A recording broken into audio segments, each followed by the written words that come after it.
Most people think that Joffrey Baratheon is an evil, monstrous child who should have never sat on the Iron Throne. But Joffrey in the TV show is totally different from Joffrey in the books.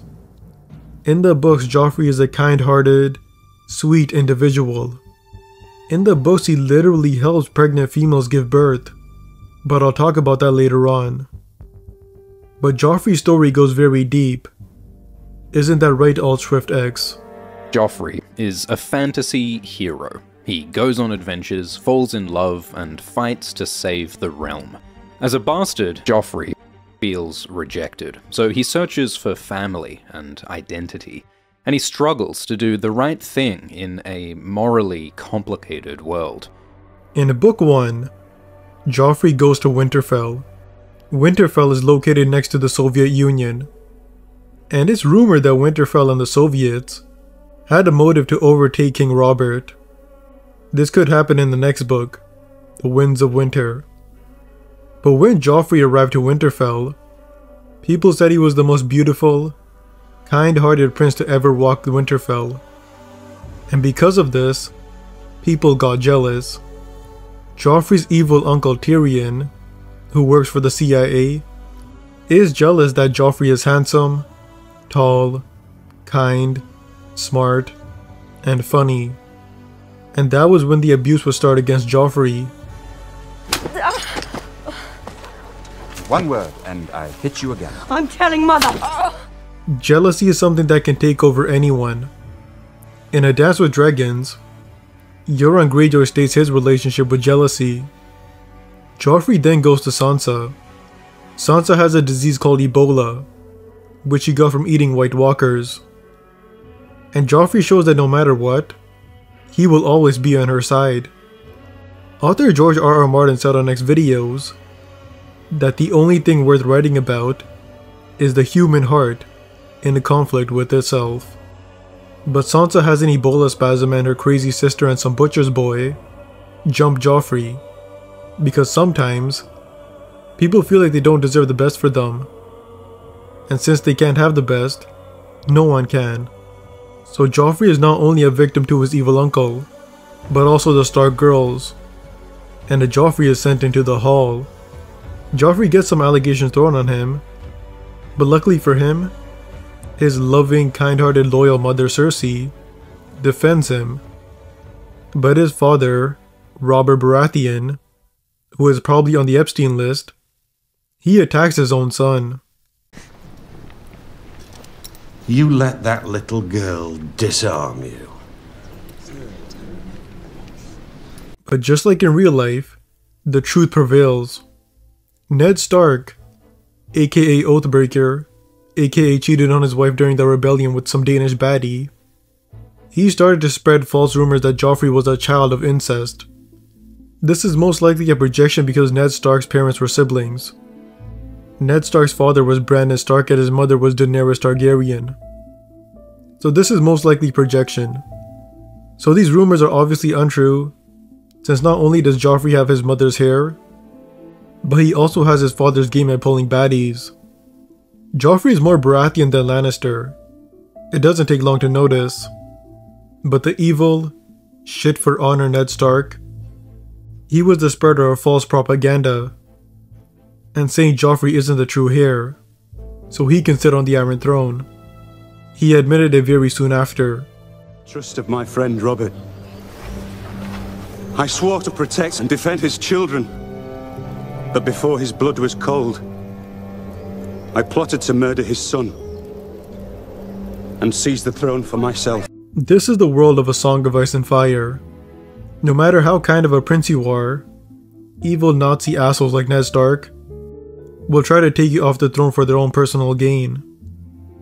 But this is where Joffrey shows how mature he is. Joffrey is arranged to marry Ned Stark's daughter Sansa, the same girl who abused him earlier on. But because Joffrey knows that marriage is about forgiveness and acceptance, he doesn't send her father to the Wall. The Wall is filled with rapists and murderers, and I'm sure Sansa doesn't want her father dropping the soap and being hit with a surprise. So Joffrey makes the best decision he can at that time. So long as I am your king, Treason shall never go unpunished. Sir Ilyn, bring me his head. Joffrey saved Ned Stark from a life of misery. And Ned Stark does worship the old gods. And the old gods believe that when you die, you go to a place called New Mexico with 100 Mexican Latina virgins at your service. So Joffrey sent Ned Stark to paradise. It may have been a hard choice, but just like author George Martin said, the only thing worth writing about is the heart in conflict with itself. So Joffrey is now the new king. The reason why this is so important to know is because Joffrey is most likely the prince who was promised as well. The prince who was promised is a prophecy of a savior. It was said that the prince who was promised was going to destroy Thanos and officially end the Nazi regime.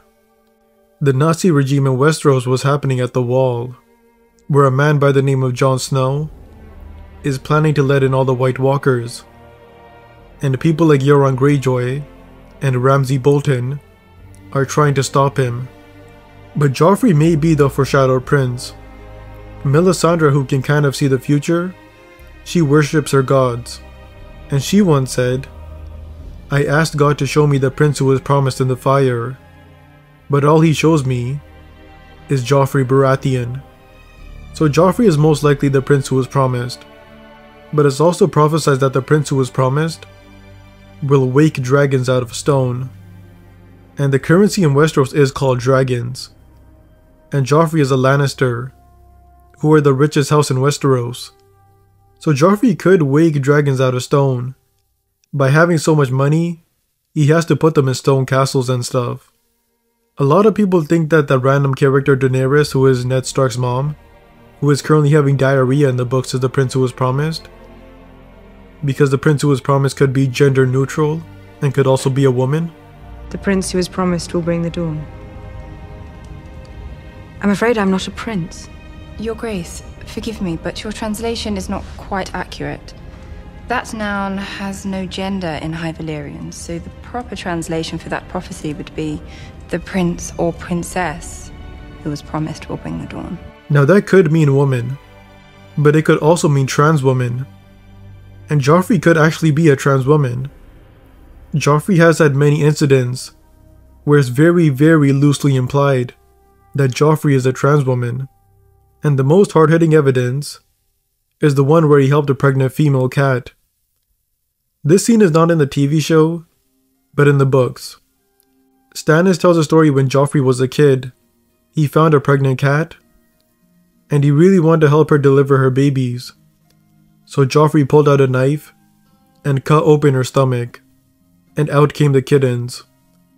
The mother cat obviously died because childbirth is painful for cats, but Joffrey showed his humanity while helping these animals. And this is very important to know, because real studies have shown that children who take care of animals usually end up being very nice and great people, and children who abuse animals usually end up becoming monsters. So needless to say, Joffrey was always a saint. But in Book 3 and in Season 3, Joffrey is constantly getting his legitimacy questioned, and it's because of the sexist system in Westeros. Westeros doesn't let men become rulers. Men are usually behind the women when it comes to the royal hierarchy. In House of the Dragon, King Aegon is having his claim questioned by Rhaenyra and the sexist people of Westeros because he is a boy. Aegon said if he was born with a vagina, no one would question his claim. And that's what happens with Joffrey. His uncle Tyrion constantly makes fun of him and says horrible things to him. I'm a monster. Perhaps you should speak to me more softly. Monsters are dangerous, and just now kings are dying like flies. Tyrion is an ill-made, spiteful little creature, full of envy, lust, and low cunning. Joffrey is a victim to his uncle Tyrion, and you would think because of how well the common people are doing, and how well Joffrey orchestrated the Red Wedding and destroyed his enemies, You would think he would get some respect. But no. In Westeros, everyone wants to eat, but not everyone wants to hunt. And Joffrey's grandfather Tywin, who was apparently friends with Bill Clinton and did some favors with him in the White House, he doesn't want to let Joffrey have anything. There's no true king. I'll make sure you understand that when I've won your war for you. My father won the real war. This isn't the first time Tywin is lying about doing something he didn't. Tywin also claimed that he ended racism, and that he was the one to give Martin Luther King the idea of ending black oppression in Essos. That is probably a lie. But now we have Joffrey's final goodbye. Gone too soon is an understatement. Even though Joffrey's wedding was his wedding, Joffrey wanted to make sure everyone felt included. And even though Joffrey knows that his uncle is a dwarf, and his uncle hates him, Joffrey still didn't want him to feel left out. He wanted him to feel included. You, King Joffrey, Renly, Stannis, Robb Stark, Balon Greyjoy, the War of the Five Kings! This was very mature of Joffrey, since Tyrion has done horrible things to him. Joffrey in Season 2 was jumped by the Mexican cartel, and Tyrion decided to victim blame him. We've had vicious kings, and we've had idiot kings, but I don't know if we've ever been cursed with a vicious idiot one. You can't! I can, I am! They attacked me! They threw a cow pie at you, so you decide to kill them all! They're starving, you fool! All because of a war you started! You're talking to a king! But this is where Joffrey's true kind nature shines the brightest. Joffrey found out that Olenna, who was behind the 9/11 conspiracy at Harrenhal, he wanted to poison Tyrion, the CIA agent. And if Tyrion is dead, that means Olenna can marry Sansa off to her son and have the key to Ebola. Joffrey knew of this, and he told everyone that he wanted to taste test every drink that goes to Tyrion to make sure it wasn't poisoned. Author George Martin confirmed this theory on a website called Rule 34, and unfortunately, Joffrey gets poisoned and sacrificed his life for his abusive uncle Tyrion. So the question is, what happens now? What will Westeros do now that the prince who was promised is dead? Will Westeros fade into the winds of winter? Or will Joffrey be revived like many characters? And Joffrey's revival will be a dream of spring. I don't have a Patreon, so make sure to like and subscribe. And I hope now you know the real Joffrey Baratheon.